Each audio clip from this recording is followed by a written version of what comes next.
배웠습니다. 근데 아까도 제가 말씀드렸던 것처럼 남들이 와가지고 저한테 죄인이라고 하면 기분이 나빠요. 그죠? 죄인이라고 하면 기분 나쁩니다. 나는 죄를 저지른 적이 없는 것 같은데 왜 나보고 죄인이라고 하느냐.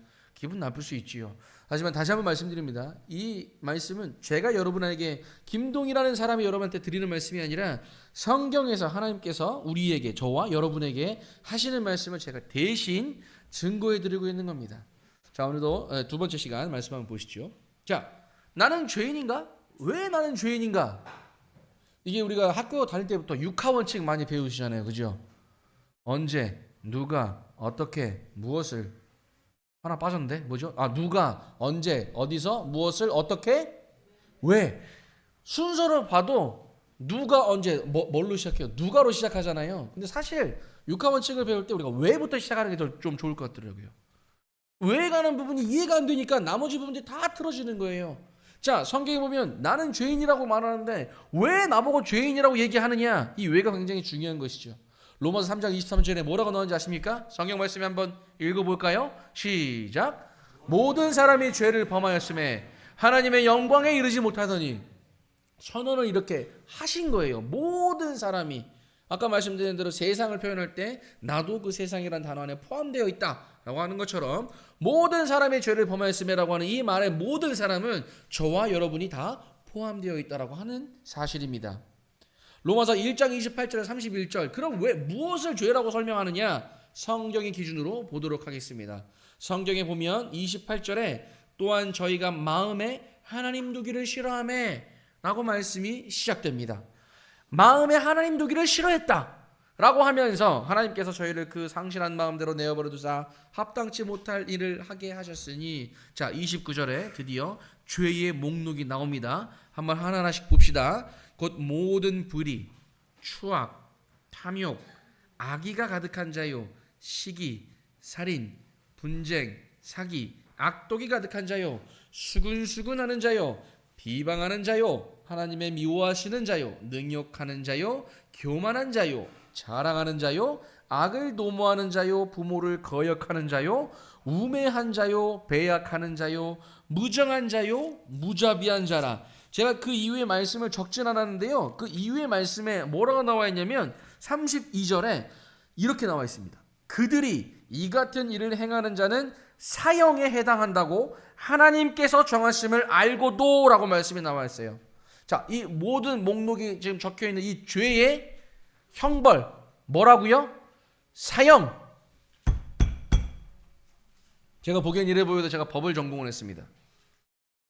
법 전공한 사람처럼 보이나요? 아니죠. 전혀 그렇게 보이진 않죠. 그냥 제가 이제 법을 공부를 했어요. 그런데 법을 공부하는 사람 입장에서 이 말씀을 보니까 어이가 없어요. 왠 줄 아세요?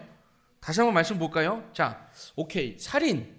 사형을 받는 사람들은 살인을 저지른 사람, 사형 이해되시죠? 그래, 살인을 저질렀으니까 이 사람은 사형 받는 게 맞는 것 같아. 그런데 잘 보세요. 밑에 보면 부모를 거역하는 자요, 요것도 들어가 있어요. 여러분 인생 중에 부모한테 거역 한 번 안 해보신 분 혹시 계십니까? 난 한 번도 나는 엄마 아빠한테 거역해 본 적이 없다. 자신 있게 한번 손 한번 들어보십시오. 저도 단 한 번도 그래 본 적이 없습니다. 매번 뭐 할 때마다 아버지 어머니를 거역하기를 바라는 마음이 제 속에 있었어요. 으이씨, 난 이것도 잘할 것 같은데 아빠 엄마는 저거 하라 그러네. 싫은데 난 이거 하고 싶은데. 다들 그런 경험들이 있으시죠? 여러분 다시 질문할게요. 살인해 본 적 있으세요?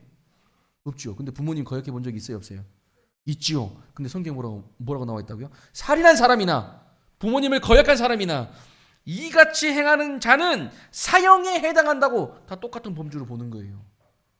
여러분 또 말씀을 보면 뭐라고 나오는지 아십니까? 저는 한 번도 저희 아이한테, 저희 아이들 3명이 태어났는데 저희한테 거짓말을 가르쳐 본 적이 없거든요. 거짓말이라는 것 자체를 가르쳐 본 적이 없습니다. 우리 젊은 부모님들 한번 여쭤볼게요. 젊은 부모님들, 우리 자녀한테 야, 너 거짓말해라. 거짓말해야 네가 인생에서 제대로 살 수 있어. 남들보다 뛰어나게 살 수 있어. 돈 많이 벌 수 있고 너 성공할 수 있어.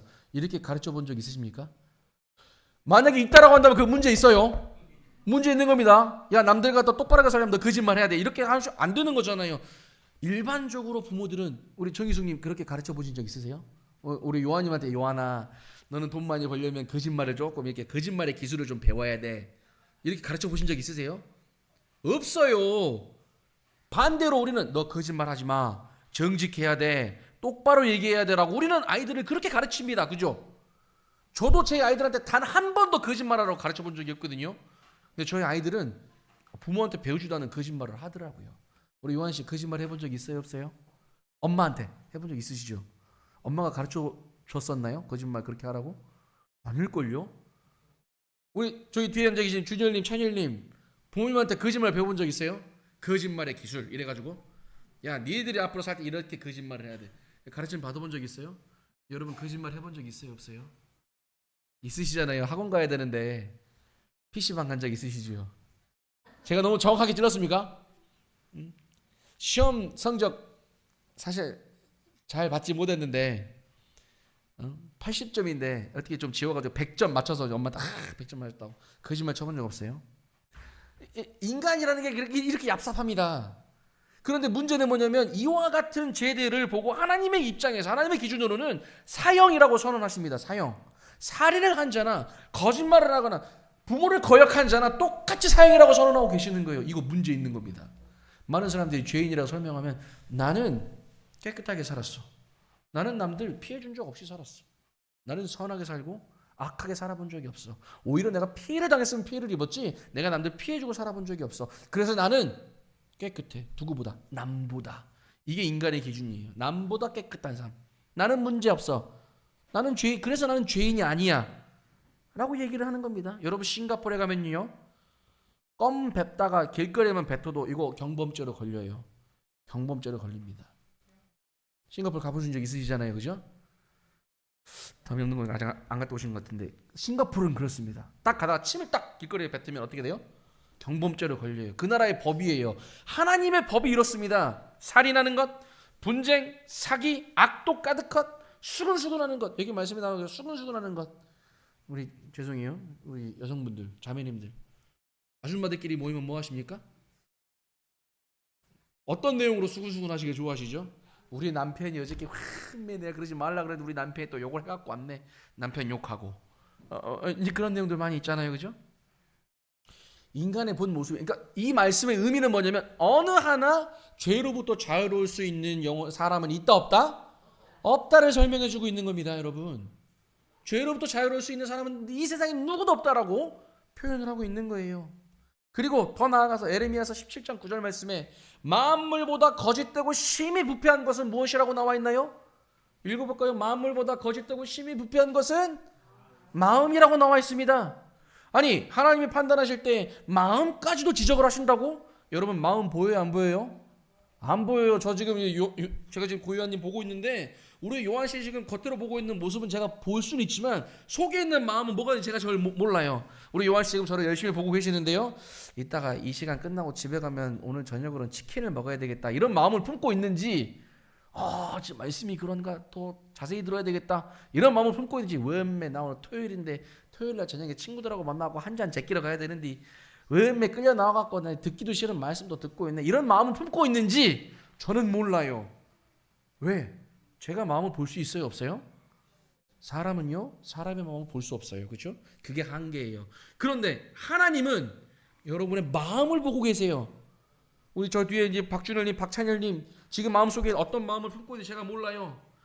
좀 말씀 빨리 좀 끝났으면 좋겠는데 나 그만 좀 듣고 집에 가고 게임해야 되는데 나 지금 배그 해야 되네. 배그 롤플레이 요즘 또 뭐가 유행이죠. 게임 중에 나 그거 해야 되는데 막 그 생각을 품고 있는지 잘 모릅니다. 하나님은 여러분의 마음을 보세요. 그게 문제라고 하는 거예요. 마음을 보실 줄 알기 때문에 마음을 보시기 때문에 인간을 말씀하실 때 하나님께서 이렇게 말씀할 수 있다라고 하는 겁니다. 여러분 재밌는 사실 하나 알려드릴게요. 마태복음서에 보면 이렇게 말씀이 나와 있습니다. 옛 사람에게 말한 바 살인치 말라, 살인하지 말라라고 하는 게 있는데 누구든지 살인하면 심판을 받게 되리라 하였다는 것을 너희가 들었으나 자 나는 너희에게 이르노니 형제마다 노하는 자마다 심판을 받게 되고 형제를 대하여 나가라 하는 자는 공회에 잡히게 되고 미련한 놈이라고 하는 자는 지옥불에 들어가게 되리라. 지옥불에 들어가는 조건에 대해서 설명해 주고 있는데 살인하지 말라. 살인 큰 죄예요? 작은 죄예요? 큰 죄입니다. 그죠? 남의 생명을 앗아간다는 건 큰 죄입니다. 근데 그 살인이라고 하는 죄를 설명하시면서 두 번째로 연결해서 설명하시는 게 뭐라고요? 남한테 라가라고 하지 마라. 미련한 놈, 오늘날 말로 하면 멍청아. 이런 말이에요. 이런 말을 하는 사람도 어떻게 된다고요? 지옥불에 들어가게 된대요. 이건 하나님의 법이에요. 세상의 법이 아니라 내 기준, 내가 생각하는 법의 테두리가 아니라 하나님의 법이 그렇다라고 하는 거예요. 마음을 보시는 하나님께서 너희들 그렇게 하지 마라라고 말씀하시는 겁니다. 마태복음 5장 27절 28절에 죄의 어떤 모습을 또 봅니다. 간음치 말라 하였다는 것을 너희가 들었으나 여자를 보고 음욕을 품는 자마다 마음에 이미 간음을 하였느니라. 마음을 보시는 하나님, 이 더 깊이 있는 것을 딱 찍어 누르시는 겁니다. 하나님께서 여러분의 마음을 보시기 때문이에요. 요한복음 3장 19절 말씀에 이런 말씀이 있어요. 그 정죄는 이것이니 곧 빛이 세상에 왔을 때 사람들이 자기 행위가 악함으로 빛보다 어두움을 더 사랑한 것이니라. 빛보다 어두움을 더 사랑해요. 사람들 몰래 하는 거 좋아합니다. 숨어서 하는 거 좋아해요. 남들이 못 보는 거, 안 보이는 것 같고 숨길 수 있는 것 같지만 하나님께서 모든 것들을 보고 계시다라고 하는 사실입니다. 데살로니가 후서시 1장 8절에서 9절 말씀에 보면 하나님을 모르는 자들과 우리 주 예수의 복음을 복종치 않는 자들에게 형벌을 주리니 라고 나와 있습니다. 하나님 알기도 원치 아니하고 하나님 하지 말라는 것만 따라 행하고 이런 자들에게 내려지는 형벌. 자, 나는 죄인인가? 왜 죄인인가? 죄의 근본 성질을 보면 요한복음 8장 44절에 45절까지 너희는 너희 아비 마귀에게서 났으니 45절 말씀에 내가 진리를 말함으로 너희가 나를 믿지 아니하는도다. 여러분 오늘 교회에 나온 이유가 뭔지 아십니까? 이 진리를 이 말씀을 통해서 진리를 하나님께서 말씀하고 계시는데 그 말씀을 믿기 위해서 우리가 이 자리에 나와서 복음 말씀을 듣는 겁니다. 근데 많은 사람들이 교회에 나가는 목적과 이유가 다 달라요. 어떤 사람들은 젊은 청년들은 그래요. 저 인도네시아 청년 중에 그런 친구가 있습니다. 교회 나오는 이유와 목적이 뭔지 좀 설명해 줄 수 있겠니? 그 교회 가면 어떤 누나가 피아노를 치는데 그 누나 진짜 예쁘게 생겼어요. 청년 우리 젊은 남자애들 중에 한 명은 뭐라고 하는지 아세요? 그 교회 가면 우리 저희 와이프, 저희 나영이 이모가 오늘 불고기 해준대요. 밥 먹으러 교회 나와요. 이유와 목적이 분명하죠. 근데 그 이유와 목적이 분명하지만 하나님이 원하시는 이유와 목적은 아닌 거예요. 그죠? 그것처럼 진리를 사모하고 진리를 위해서 진리를 찾을 때 그것을 확신하고 믿는 것에 목적을 두는 게 아니라 그 진리가 아닌 그 외의 것을 찾는데 많은 사람들이 혈안이 되어 있어요.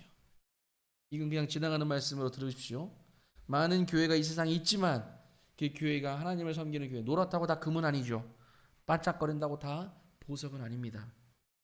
짧게 성도 말씀을 드렸습니다. 다음 이어서 가겠습니다. 로마서 5장 12절 말씀에 이러므로 한 사람으로 말미암아 죄가 세상에 들어오고 죄로 말미암아 사망이 왔나니 이와 같이 모든 사람이 죄를 지었으므로 사망이 모든 사람에게 이르렀느니라. 요거 이해되십니까? 이 말씀 이해되세요? 자, 다시 한번. 한 사람 때문에 죄가 들어왔어요. 근데 그 죄 때문에 사망이 같이 왔어요. 근데 그 사망이 모든 사람이 죄를 지은 것과 동일한 효과를 지금 나타내고 있고 그 사망이 모든 사람에게 미쳤다라고 설명해 주고 있습니다. 억울하지 않으세요? 나는 한 거 없는데 첫사람 그 한 사람 때문에 죄가 세상에 들어오게 됐네. 나는 아무 잘못 안 한 것 같은데 왜 내가 죄인이어야 돼? 억울하시죠? 억울할 수밖에 없을 거예요. 하지만 하나님께서 첫사람 아담을 창조하실 때 그 창조의 질서를 무너뜨린 게 누구? 인간이라고 하는 사실입니다. 야고보서 1장 15절에서 이 말씀 거부할 수 있는 사람 세상에 아무도 없을 거예요. 욕심이 잉태한즉 죄를 낳고 죄가 장성한즉 사망을 낳느니라. 요거 인정되십니까? 인정 못하십니까? 과유불급이라고 하는 단어 아시죠? 과유불급. 과한 것은 아니한만 못하다라고 하는 그 말씀의 의미가 있잖아요. 사람들이 뭔가 계속 만족을 하지 않고 계속 뭔가 나아가길 원합니다. 여러분 제가 이 말씀을 놓고 설명할 때 저는 이렇게 설명드리는 거 좋아하거든요. 사람의 양심이라는 게 얼마나 간사한지요. 사람의 양심을 선으로 한번 표현해 볼게요. 사람의 양심을 이 선이라고 한번 생각해 보셔서 이 선입니다. 사람의 양심을 첫 번째 1단계부터 10단계 5단계 1단계 예를 들어서 내가 남을 미워하면 안 돼요라고 남을 미워하면 안 돼요라고 하는 게 1단계입니다. 2단계는 남을 미워해서도 안 되고 때려서도 안 돼요가 2단계입니다. 3단계는 점점 가다가 4단계, 5단계 가면 사람을 죽여서는 안 돼요가 이제 5단계인 거예요.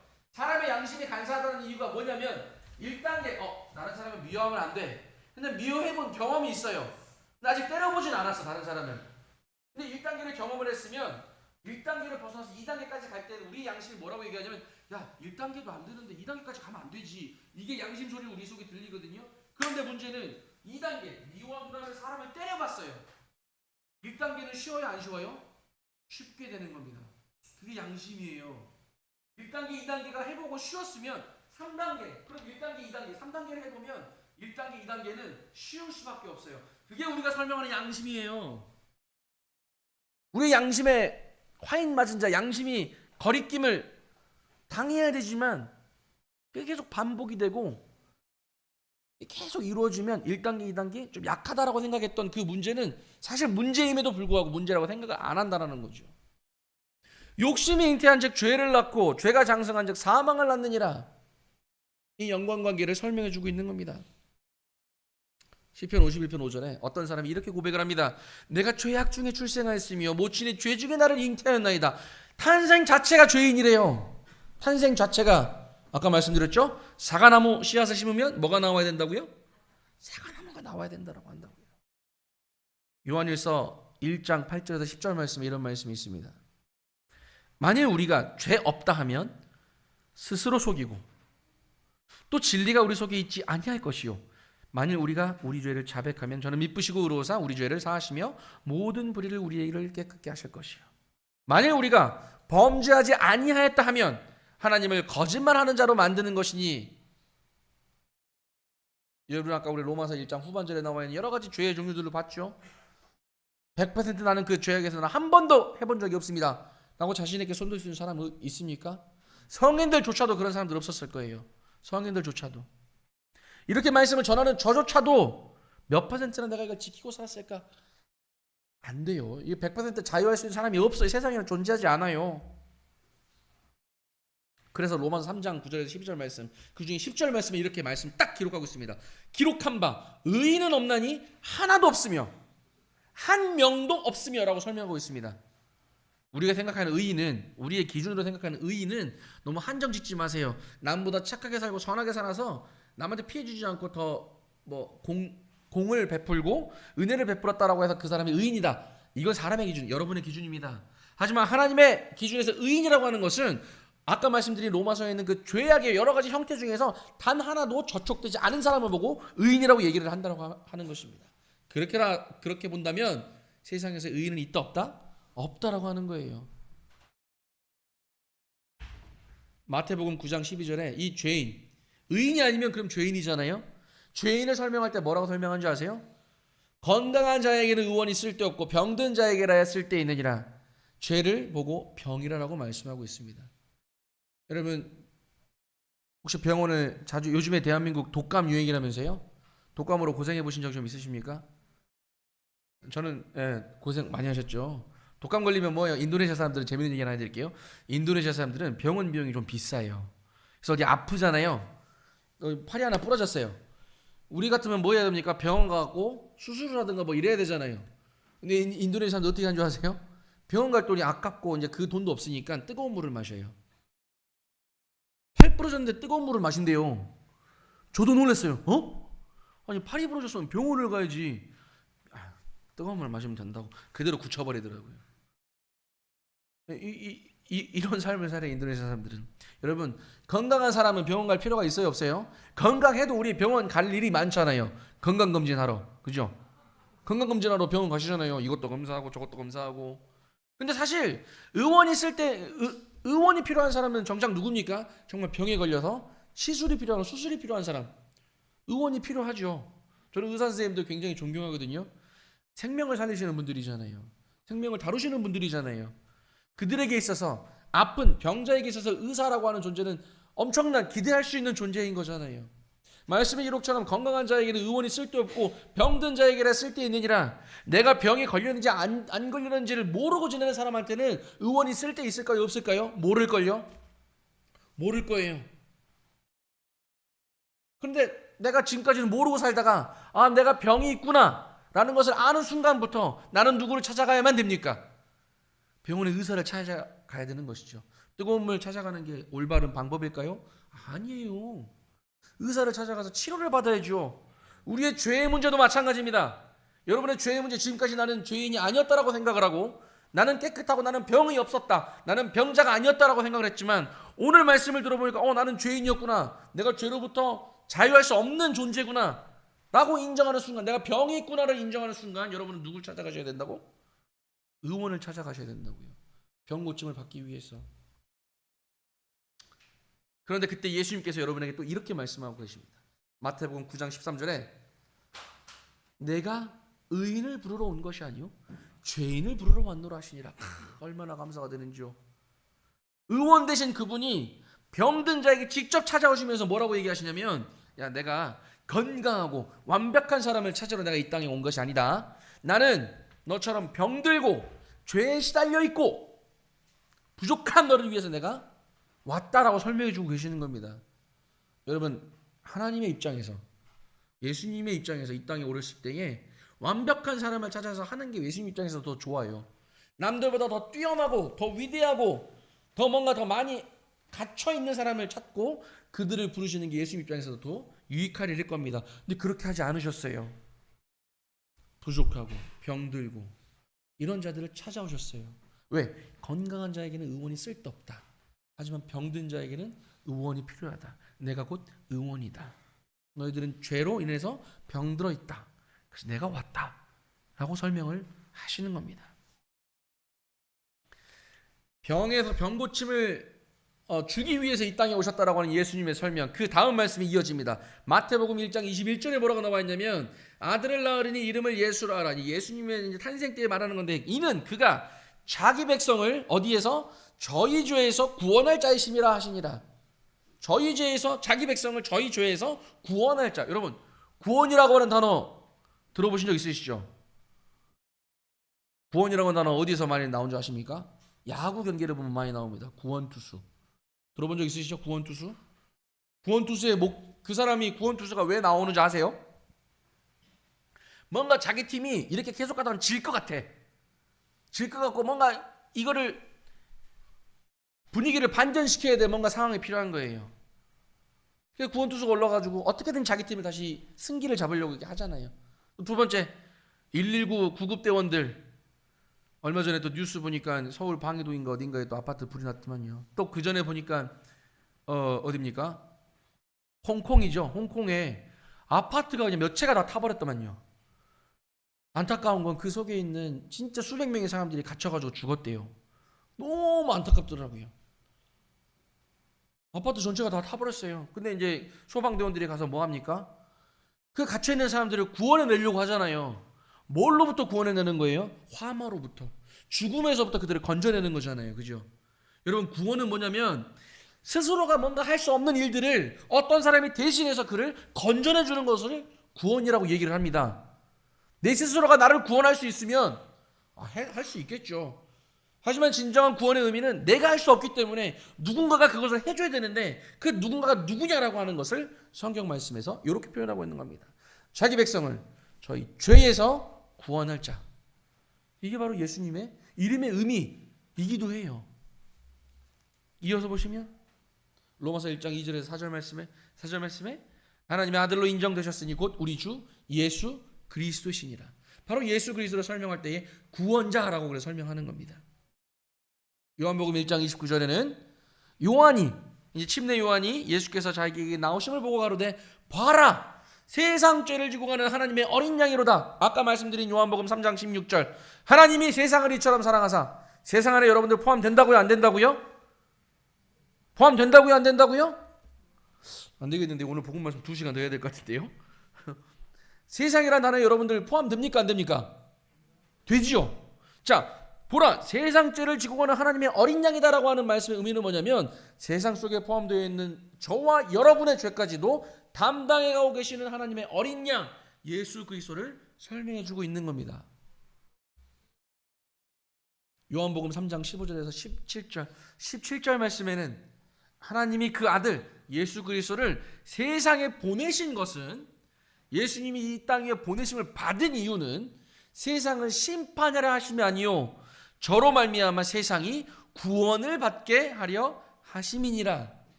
세상이 구원을 받는다, 저와 여러분이 구원받기를 원하신다라고 하는 말씀의 의미입니다. 요한복음 10장 11절 17절에 예수님을 설명할 때에 선한 목자라고 하는 단어로 또 설명해 주고 있습니다. 선한 목자. 목자는 목자인데 선한 목자예요. 그럼 악한 목자도 있을 수 있겠죠? 자, 그러면 선한 목자와 악한 목자를 비교해 봅시다. 뭐가 선하고 뭐가 악하겠습니까? 선한 목자는 자기 양을 지키고 어떻게든지 좋은 길로 안내하고 위험으로부터 지키고, 이게 선한 목자 아니겠어요? 반대로 악한 목자는요, 그런 것들을 안 하는 것을 보고 악한 목자라고 설명할 수 있겠죠. 이런 구원자이신 예수님을 설명할 때 선한 목자라고 설명해 주고 있는 겁니다. 두 번째는 대속물로 주셨대요. 대신하여 자신을 주셨대요. 내어줌이 되었대요. 여러분, 제가 한 가지 예를 좀 드릴게요. 여기 보니까 이 근처에 편의점이 하나 있더라고요. 편의점이 있는데 어느 순간 우리 요한이가, 저 뒤에 앉아 있는 우리 요한이가 주머니에 돈이 있는 줄 알고, 돈이 있는지 없는지는 사실 큰 문제는 안 되고, 그 편의점에 갔어요. 가장 비싼 거 한 5만 원짜리 딱 골랐어요. 5만 원짜리 골라가지고 딱 계산도 안 하고 나오려고 합니다. 그럼 점원이 예 안녕히 가세요 하고 편안히 보내줄 수 있어요? 왜 못 보내죠? 도둑질했으니까. 그죠? 그 도둑질한 돈을 내야 돼요, 안 내야 돼요? 내야 돼요. 그래야지 요한이는 그 편의점을, 이거 예시입니다. 예시. 요한이가 진짜 그랬다는 게 아닙니다. 5만 원을 내야지만 얘는 편의점을 나올 수가 있어요. 그 값을 치러야지만 나올 수가 있어요. 그죠? 근데 어느 날 멋진 김동이라는 사람이 탁 하고 요한아, 뭐 문제 있니? 삼촌, 저 집에 가서 이거 먹고 싶은데 이 아저씨가 저를 안 보내줘요. 뭐가 문제인데? 제가 이거 5만 원짜리를 샀는데 사실 제가 돈이 있는 줄 알았는데 돈이 없어가지고 값을 못 치렀어요. 제가 그래 요한아, 걱정하지 마. 제가 지갑을 딱 열어서 5만 원을 딱 내주는 겁니다. 자, 그럼 요한이 집에 갈 수 있어요, 없어요? 우리 저 고요한 씨 얘기하는 거 아니에요? 저 뒤에 요한이라고 이름 또 있어요. 예, 뒤에 요한이 손 한번 들어볼까요? 예, 저 뒤에 요한이 또 있습니다. 고요한 씨 아니에요? 마찬가지로 갚아야 될 상황인데 갚지 못하는 사람이 있을 수 있잖아요, 그죠? 그 사람을 대신해서 내가 뭔가를 내줬어요, 누군가 와서. 자, 우리 요한이가 5만 원을 못 냈기 때문에 제가 5만 원을 갚았으면 요한이 집에 갈 수 있다, 없다? 요한이가 값을 냈어요, 안 냈어요? 안 낸 거잖아요, 그죠? 누가 냈어요? 제가 냈어요. 그런데도 불구하고 요한이는 집에 갈 수 있다, 없다? 갈 수 있어요. 왜요? 대신 내줬기 때문에. 점원이 갑자기 나가는 요한이의 손을 딱 붙잡습니다. 야, 어디가? 너 돈 낸 적 없잖아. 그럼 요한이는 뭐라고 얘기할 수 있죠? 이거 놓으세요. 저 집에 갈 거예요. 그러면서 뭘 보여줄 수 있습니까? 영수증. 값 지불했잖아요. 근데 지가 지불한 건 아니에요. 누가 지불했죠? 김동희 삼촌이 지불한 거잖아요, 그죠? 김동희 삼촌이 지불한 거예요. 그 요건 하나만으로도 요한은 집에 갈 수 있어요. 여러분, 죄값을 치르기 위해서는 내가 그 죄값을 내야 되는 게 당연한데 내가 낼 수 없는 상황이에요. 누군가 나를 건져줘야 그 죄값을 내줘야지만 이게 구원이라고 설명이 되는 건데, 누가 와서 그걸 해줬다고요? 예수님이 와서 네 죄값을 네가 내야 되지만 네가 낼 수 없기 때문에 내가 대신 내주겠다, 그걸 설명해주고 있는 게 이 말씀이라고 하는 겁니다. 이해되세요, 여러분? 그러면 여러분 평안히 집에 갈 수 있어요, 없어요? 질문 드립니다. 예수님이 이렇게 말씀하십니다. 로마서 4장 25절에 예수는 우리 범죄함, 우리 죄 때문에 내어줌이 되고 또한 우리를 의롭다 하심을 위하여 살아나셨다라고 말씀이 기록이 되어 있습니다. 또 디도서 2장 14절에 그가 우리를 대신하여 자신을 주셨다라고 설명하고 있어요. 나 대신 그분이 갚아주셨다라고 얘기한 거예요. 그럼 여러분 낼 거 있어요, 없어요? 어떤 좀 불쌍한 사람은 이렇게 얘기합니다. 아니 그래도 내가 또 5만 원 또 내야지. 이거 내가 가져간 건데 김동희 요한이가 가갖고 내일 편의점에 가갖고 어제 제가 못 낸 거 돈 또 낼게요. 이러면 이거 지혜로운 사람의 행동이에요?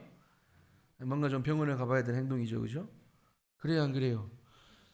내가 내야 될 돈을 이미 갚아줬는데, 이미 갚아줬다는 말은 뭐죠? 영수증이 있으면 더 이상 낼 필요가 없다는 뜻이잖아요. 근데 매일 가가지고 내일도 가서 제가 5만 원 안 냈으니까 그저께 5만 원 드릴게요. 지갑 열어가지고 또 주려고 하고, 일주일 뒤에 가만히 생각해보니까 이거 꼭 내가 내야 될 것만 같아. 또 5만 원 꺼내가지고 주려고 하고. 요즘 많은 세상에 있는 기독교 교인들이라고 하는 분들이 그런 모습을 갖고 있어요. 성경에 뭐라고 나와 있어요? 단번에 영원히, 히브리서 9장 12절 말씀에 나와 있습니다. 단번에 영원이라고 설명해 주고 있는데, 그래 예수님께서는 2000년 전에 단번에 영원히 이렇게 설명하셨지만, 그래도 내가 또 내야지, 내 카드 내가 지불해야지, 이런 짓거리들을 하고 있더라니까요. 여러분, 다른 이로서는 구원을 얻을 수 없다고 성경이 얘기하고 있습니다. 다른 사람으로, 다른 어떤 이름으로는 구원을 얻을 수 없대요. 내 지식, 내가 가지고 있는 것 가지고 내가 구원을 스스로 할 수 있다? 없다라고 설명해주고 있습니다. 다른 이름을 우리에게 주신 일이 없습니다 라고 설명해주고 있는 것이죠. 사도행전 16장 31절에 그래서 다시 한번 하나님께서 여러분을 지금 부르시고 계십니다. 주 예수를 믿으라. 그리하면 너와 내 집이 구원을 얻으리라. 구원 얻을 것이다? 얻는다라고 표현하고 있습니다. 얻는다. 요한복음 1장 12절에 영접하는 자, 영접하는 자의 의미가 뭐죠? 예, 어서 오십시오.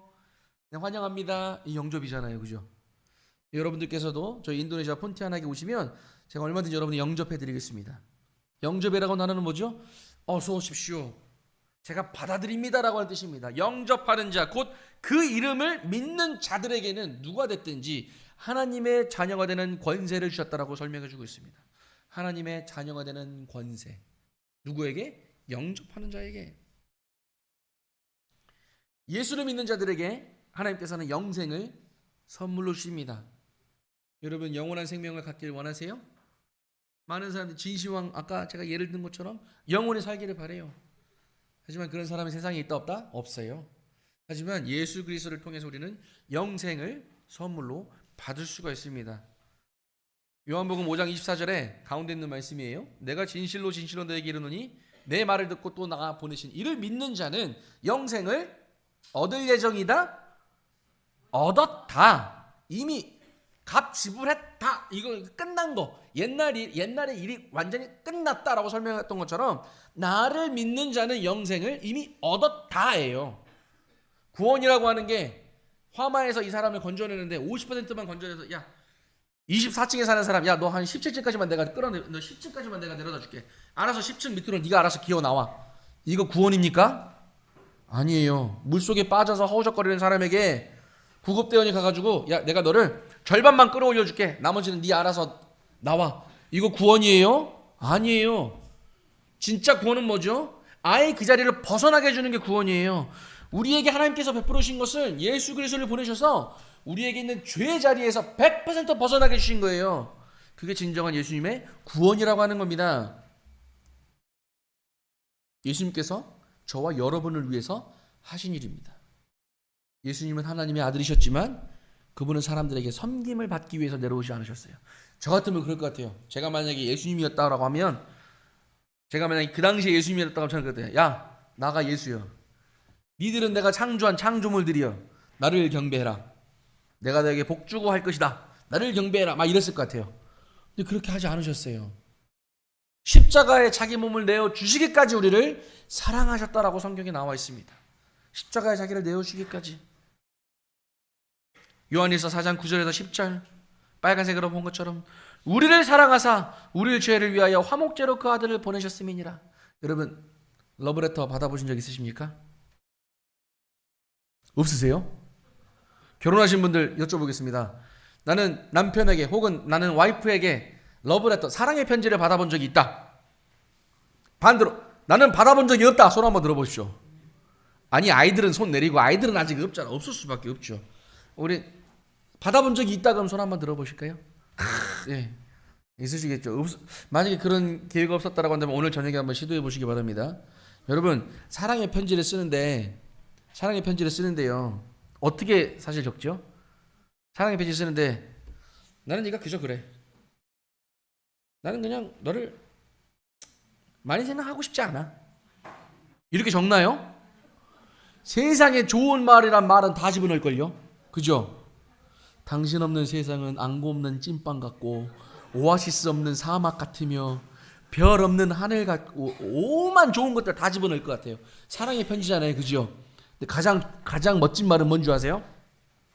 내가 너를 어떻게 사랑하는지 보여주고 싶지만, 보여줄 수만 있다면 좋겠지만 나는 널 위해 내 목숨을 내어줄 수 있어. 이것만큼 큰 사랑의 확증의 편지가 어디 있어요? 그죠? 성경 두꺼워 보이죠? 성경을 딱 한마디로 얘기하면 그겁니다. 하나님이 여러분을 사랑하신다라는 사랑의 편지예요. 사랑의 편지입니다. 사랑의 편지. 내가 너를 사랑한다.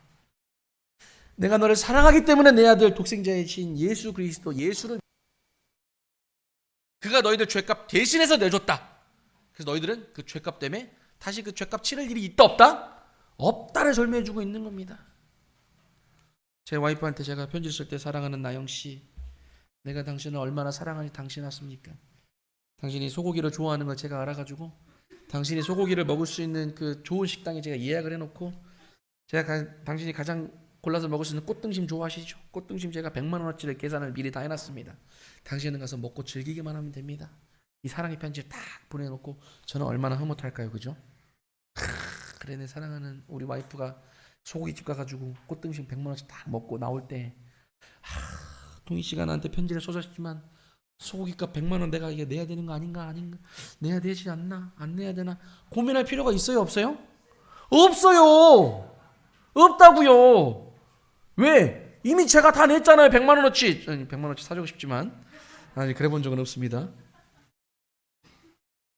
고민할 필요가 없는 문제예요. 하나님께서 여러분의 죄를 놓고 설명하실 때 너희 죄값 내가 다 갚아줬기 때문에 너희들 염려할 필요 없다. 죄 때문에 고민할 필요가 없다. 라고 설명을 다 해주고 계시는데 아직도 오늘도 음에 너 어떻게 하면 천국 가지? 내가 좀 이것도 잘해보고 저것도 잘해봐야 되는 거 아닌가? 요 고민하고 있어요. 어떻게든지 내가 이거 좀 착하게 살아보고 해서 천국 가보려고 막 스스로 막 뭔가 노력을 많이 한다라는 거예요. 그런 모습 하나님께서 보실 때 얼마나 어이없어 하실까요?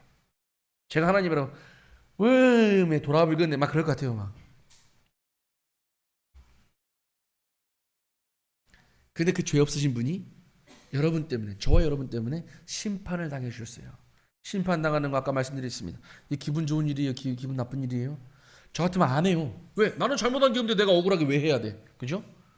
억울하셨지만 예수님께서는 우리의 죄값 대신 갚아주기 위해서 이유가 뭐 때문에? 저희를 사랑하시기 때문에.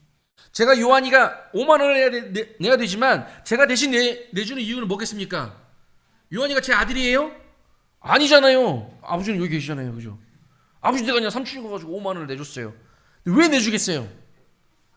사랑하니까요. 사랑하니까. 이 이유 하나로 설명이 되는 겁니다. 여러분 누군가가 가지고 제 아들이 저 이제 3명이 있는데 한 놈은 어디 갔을까? 저기 있네요. 막둥이 하일이가 여러분한테 가서 나 인생 처음 갑자기 가갖고 아빠, 엄마 부르면 여러분 내 사랑하는 아들아 이렇게 부르줄 수 있어요? 아무리 귀엽게 생겨도 그렇게 얘기하면 너 왜 이래? 난 너희 아빠가 아니야. 너희 아빠 저기 계시잖아. 이렇게 설명할 수 있지 않겠어요? 그런데 하나님께서 우리를 부르실 때에 자녀라고 불러주시고 내 민족이라고 불러주시고 그만큼 내가 널 사랑한다라고 말씀해주고 있습니다. 이게 하나님의 사랑이에요, 여러분. 교회에서 말하는 사랑, 하나님의 사랑, 교회 여러 세상에 있는 많은 교회에서 말하고 있는 하나님의 사랑은 다른 사랑이 아니에요. 우리를 사랑하셨기 때문에 독생자이신 예수 그리스도를 우리한테 내우셨다라고 하는 게 진짜 하나님의 사랑인 겁니다, 여러분. 이 사랑을 성경을 통해서 우리에게 보여주고 계신 거예요. 고린도전서 이사야서 53장 5절에서 6절 그가 찔림은 우리의 허물 나의 허물 때문이며 그가 상함은 우리의 죄악 나의 죄악을 인함이라. 그가 징계를 받음으로 우리가 평안을 누리고 그가 채찍에 맞음으로 우리가 나음을 입었도다. 고린도전서 15장 3절에 이는 성경대로 그리스도께서 우리 죄를 위하여 죽으시고 죽어야 될 이유가 다른 게 있지 않았습니다. 저와 여러분의 죄 때문에 죽으셨다라고 하는 거예요. 죄값 내가 내야 됐지만 내가 소고기값 100만 원 내가 내야 되는 거지만 누가 대신 내줬다고요? 다른 사람이 대신 내줬기 때문에 나는 낼 필요가 없다라고 하는 거. 내 죄값을 예수님께서 다 갚아주셨기 때문에 내 죄값을 더 이상 내가 낼 필요가 없다라고 하는 거예요.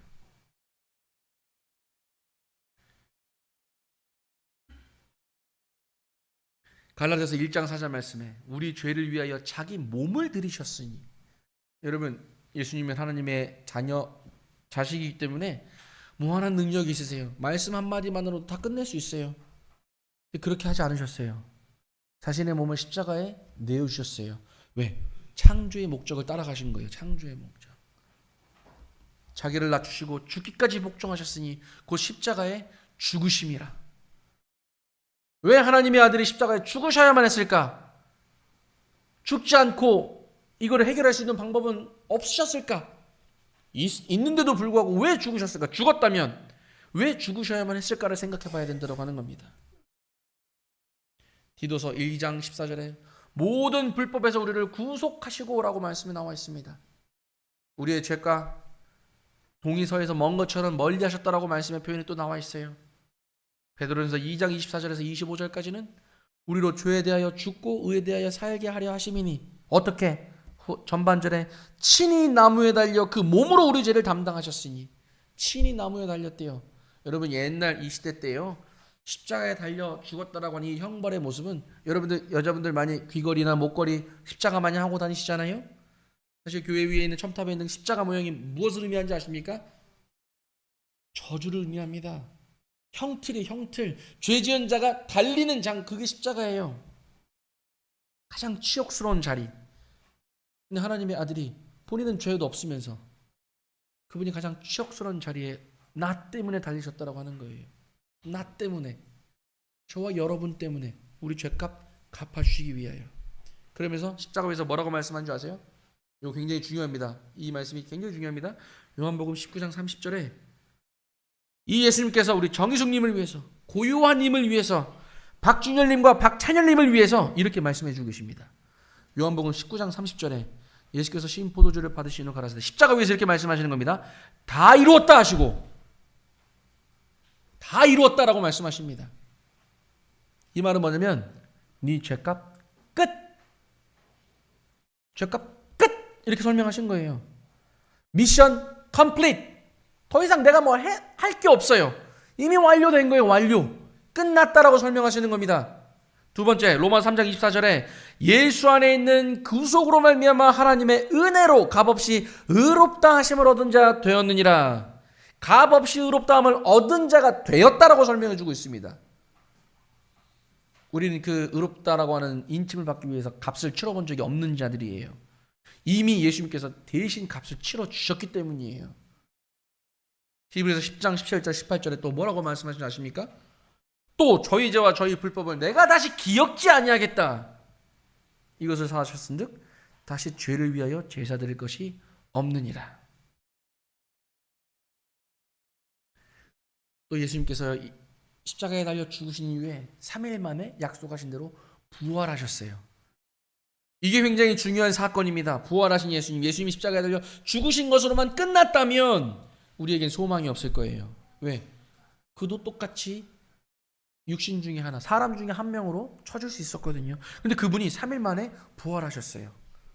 부활하셨기 때문에 우리에게 소망이 있는 겁니다. 죽음을 이기시고 다시 부활하신 예수님. 어제가 바로 크리스마스였죠? 크리스마스 날 사람들은 무엇을 많이 기념합니까? 아기 예수님께서 이 땅에 태어나신 날을 기념을 합니다. 그죠? 죽으심에 대해서 생각을 안 하려고 해요. 죽으시고 부활하신 것에 대해서 도무지 생각을 안 하려고 합니다. 그냥 단순히 오신 것만 기억을 해요. 복 주시기 위해 오신 분. 예수님이 ATM 기계입니까? 기도하면, 내가 기도한 대로 주님께서 팍팍 뭐 복 주고, 우리 복 꺼내는 거 ATM기에서 비밀번호 누르면 돈 찾는 것처럼 예수님 저 이거 복 되게 해주세요, 이거 잘 되게 해주세요, ATM 찡 열면 그것만 찾아가는 예수님이 ATM 기기는 아닙니다. 여러분, 많은 사람들이 크리스마스 날만 되면 예수님 오심을 놓고 막 기념을 합니다. 예수님이 세상에 오셔서 복 주신 거 감사해요. 근데 정작 중요한 건 기억을 못해요. 십자가에 달려 죽으신 사건과 부활하신 사건. 다시 오신다고 약속하신 우리 주님, 죽으실 뿐만 아니라 부활하신 우리 주님께서 다시 오시겠다고 또 선언하고 계십니다. 이 약속하신 하나님의 약속을 우리가 생각할 때에 감사가 되는 것이죠. 여러분 주일날 교회 왜 가십니까? 우리 성도님들 주일날 교회 예배 왜 드리십니까?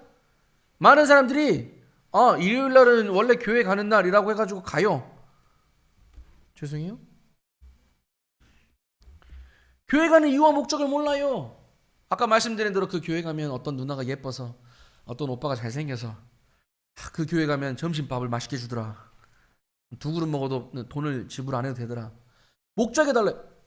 교회 예배드리러 가는 이유는 예수 그리스도의 나를 대신한 죽으심과 부활하심과 다시 오심을 기억하고 감사하기 위해서 예배를 드리러 가는 겁니다. 그게 교회 가는 이유와 목적입니다, 여러분. 다른 이유는 없어요.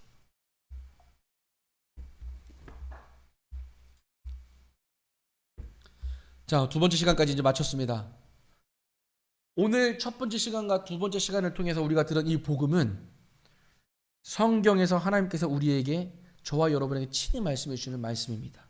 이건 제 말도 아니고 하나님께서 성경을 통해서 저와 여러분에게 들려주시는 귀한 하나님의 말씀이에요. 제가 이 예시 하나만 드리고 마치도록 할게요. 아까 우리 봤던 내용 중에서 여기 있죠? 이 히브리서 10장 18절 맨 오른쪽에 있는 말씀, 저희 죄와 저희 불법을 내가 다시 기억하지 아니하리라. 이것을 사하셨은즉 다시 죄를 위하여 제사 드릴 것이 없느니라. 그러면 뭔가 제사를 드려야만 했던 사건이 있었다라고 하는 설명인 거잖아요, 그죠? 제가 요거 예를 한번 들어볼게요. 요셉이 어디 있어요? 요셉이 어디 있어요? 미안해요. 요셉이 앞으로 잠깐 나와줄래요? 삼촌 좀 도와줄 수 있어요? 네, 고마워요. 자, 옛날에는 죄 지은 사람이 죄값을 갚기 위해서 했던 행동이 있습니다. 그래서 제가 예시로 보여드릴게요. 요셉이 앞으로 잠깐 나와주세요. 귀엽고 착하게 생긴 우리 요셉이죠. 자, 옛날에는 어떻게 했냐면 사람이 제가 죄를 짓잖아요.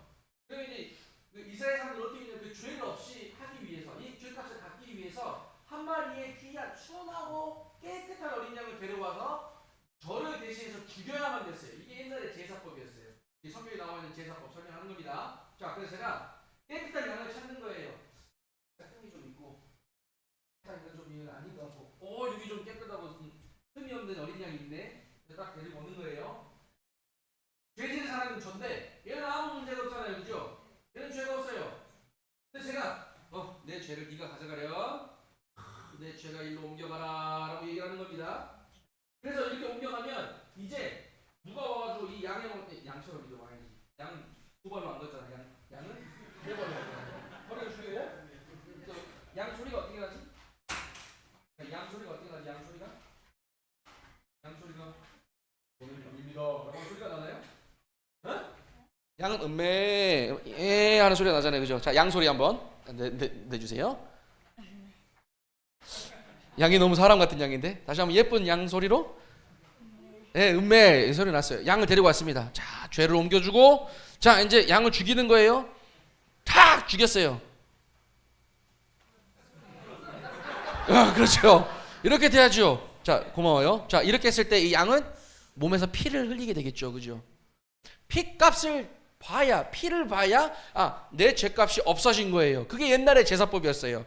근데 이 제사법의 문제는 뭐냐면, 이 양을 해가지고 방금 제가 죽여서 이제 죄값 갚았잖아요. 제사를 지내면서 나가는 길에 보니까 나하고 한번 싸웠던 친구가 딱 지나가는 거야. 마음속에 죄를 저질렀어. 죄송해요. 전라도 말로 저 새끼 내가 확 그냥 하면 죽일까 막 이런 생각을 한 거예요. 아까 보셨죠, 말씀에 다른 사람을 미워하는 마음조차도 살인하는 행위랑 똑같다라고 말씀하셨잖아요. 방금 제사 드렸는데 나가자마자 또 죄를 저질렀네. 그럼 어떻게 해야 돼요? 또 잡아봐야 돼요. 양 또 오자. 양 또 오자. 저기서 또 은매하고 와야지. 은매 또 왔어. 또 죽였어요. 이렇게 되는 거예요. 미안해요. 고마워요. 자, 박수 한번 주십시오. 감사합니다. 네, 들어가세요. 고마워요.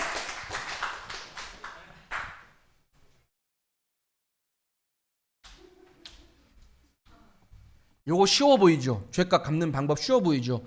생각해 보세요.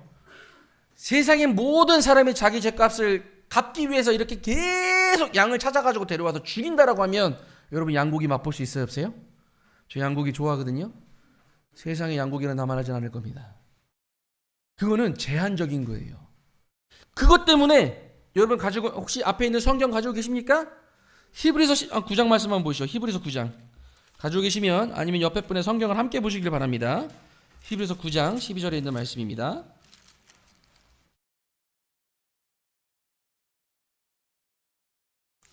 히브리서 12절부터 15절까지 함께 읽고 오늘 줄이도록 하겠습니다. 히브리서 9장 12절에서 15절까지 함께 읽겠습니다. 12절 다 찾으셨나요? 네, 자 준비 시작. 염소와 송아지의 피로 하지 아니하고 오직 자기의 피로 영원한 속죄를 이루사 단번에 성소에 들어가셨니라. 염소와 황소의 피와 및 암송아지의 죄를 부정한 자에게 뿌려 그 육체를 정결하게 하여 거룩하게 하거든 하물며 영원하신 성령으로 말미암아 흠없는 자기를 하나님께 드린 그리스도의 피가 어찌 너희 양심을 죽은 행실에서 깨끗하게 하고 살아계신 하나님을 섬기게 하지 못하겠느냐. 이로 말미암아 그는 새 언약의 중보자시니 이는 첫 언약 때에 범한 죄에서 속량하려고 죽으사 부르심을 입은 자로 하여금 영원한 기업의 약속을 얻게 하려 하심이라. 이 제사, 아까 제가 보여드린 이 제사는 영원하진 않았지만 예수님께서 십자가에 달려 죽으심으로, 아까 그 양이 목베임에 대해서 피를 흘렸던 것처럼 예수님이 십자가 위에서 여러분들을 대신해서 죽었다라고 하는 겁니다. 그래서 여러분의 죄값이 이미 갚아졌다 안 갚아졌다? 갚아졌다를 설명해 드리는 거예요. 자, 그럼 다시 한번 질문 드립니다. 네 분의 오늘 새로 오신 분들 질문 한번 들어볼게요. 여러분의 죄는 지금 죄값 갚아야 돼요? 아직도 갚아야 될 일이 있어요 없어요? 한번 목소리 한번 들어봅시다. 있어요 없어요? 진짜 없어요? 확실해요? 진짜 확실합니까? 우리 정희숙님하고 고유아님, 여러분은 죄 때문에 고민해야 될 필요가 있어요 없어요? 있어요? 근데 그 죄값 다 갚아졌다고 하는 말씀 오늘 들었어요 안 들었어요? 그러면 다 갚은 거예요 안 갚은 거예요? 잘 모르겠어요? 아까 그렇게 설명했는데 요한이가 5만원어치 사 먹었는데 잘생긴 김동희 삼촌이 갖고 5만원 대신 내줬단게요. 그럼 요한이 5만원 다시 내야 돼요 안 내야 돼요? 안 내도 돼요. 예수님께서 십자가 위에서 죄값 다 갚아주셨대요. 그 죄 때문에 내가 또 죄값 갚아야 될 필요가 있어요 없어요? 없는 거예요. 그걸 오늘 성경에서 얘기해주고 있는 거예요. 오늘 그걸 2시간 동안 나눠서 말씀드린 거예요. 아까 말씀드린 대로 내일 일은 우리가 몰라요, 그죠? 오늘 저녁 우리의 만남이 끝난 이후로 내일 어떻게 될지 저는 사실 확답을 못 드려요. 내일 우리가 웃는 모습으로 다시 만나게 될 거예요 라고 제가 장담을 못 해요. 오늘 밤에 하나님께서 오셔서 내가 네 영혼을 찾아가겠다라고 말씀하시면 저는 아무 저항도 못하고 끌려가야 되는 거, 그게 인생이잖아요, 그죠? 그러면 오늘 이 시간이 굉장히 귀한 거예요. 그래서 오늘 저는 네 분의 새로운 만남 너무 귀하게 여겨요. 아까 말씀드린 대로 성경 말씀에는 죄값 이미 다 갚았다라고 선언해주고 있습니다. 여러분의 죄는 더 이상 갚을 게 없다라고 이미 선언하셨어요. 또 영접하는 자, 받아들이는 자는 영생을 이미 얻었다라고 말씀해주고 있습니다. 이게 오늘 우리가 들은 말씀의 복음 말씀의 핵심이에요. 혹여나 오늘 말씀에서 더 의심이 가거나 아직 확신이 안 생긴다라고 하면 저에게 아니면 옆에 계신 가장 의지하거나 더 신뢰할 수 있는 우리 형제 자매님들께 한 번 더 여쭤보시길 바라요. 오늘을 그냥 넘기지 마세요. 오늘은 그냥 넘기지 마시고 여쭤보십시오. 아직 이해가 안 되거나 확신이 없으면 여쭤보십시오. 이 문제를 확실하게 하고 오늘을 지나가길 바라십니다. 오늘 지나가기를 바랍니다. 이거 계속 끌고 갈 문제가 아니에요. 우리의 인생은 앞으로 어떻게 될지 아무도 모르기 때문이에요. 기회가 있을 때 잡으세요. 그게 기회입니다. 하나님께서 여러분에게 오늘 말씀을 들을 수 있는 기회를 주시고 또 구원을 확신할 수 있는 이 복음 말씀에 대해서 내가 내 영혼을 이제는 확신할 수 있는 기회를 주신 겁니다. 그 기회를 잡으시기를 바랍니다. 오늘 토요일 날 남들하고 가서 가족끼리 모여가지고 맛있는 저녁 식사 하셔야 되고 여러 가지 행사를 하셔야 되는데 오늘 귀한 발걸음 해주셔서 감사를 드립니다. 감사를 드리고 오늘 들었던 말씀을 마음에 잘 깊이 있게 상기해 보시고 또 계속 곱씹어 보시기를 바라봅니다. 감사합니다. 제가 기도를 하고 마치도록 하겠습니다. 기도하겠습니다. 예수 안에 있는 구속으로 말미암아 하나님의 은혜로 값없이 의롭다 하심을 얻은 자 되었고 저희 죄와 저희 불법을 하나님께서 다시 기억지 아니하시겠다고 약속하신 우리 주님, 이를 통하여 이제 우리 인간은 다시는 죄를 위하여 제사 드릴 것이 없다라고 이미 선언하신 하나님의 선언의 말씀을 기억하며 이 시간 감사를 드립니다. 아버지 하나님, 지금까지는 우리가 모르고 지내왔고 알고도 믿지 않았지만 이제는 이 확실한 하나님께서 이미 이루어 주셨다라고 하는 이 말씀을 듣고 확신할 수 있도록 우리의 마음을 주정하시고 인도하시기를 간절히 기도를 드립니다. 오늘 말씀을 들은 귀한 구도자들의 한 영혼 한 영혼 그 마음 속에 하나님께서 다시 한번 외쳐주시고 또한 그 마음이 잘 분별하여 하나님을 믿을 수 있도록 인도하시기를 간절히 기도를 드립니다. 귀한 복음의 시간을 허락하신 주의 은혜를 기억하게 되올 때 모든 것 감사를 드리옵고 존귀하신 예수 그리스도 이름으로 아버지 하나님께 감사하며 기도드리나이다. 아멘. 감사합니다.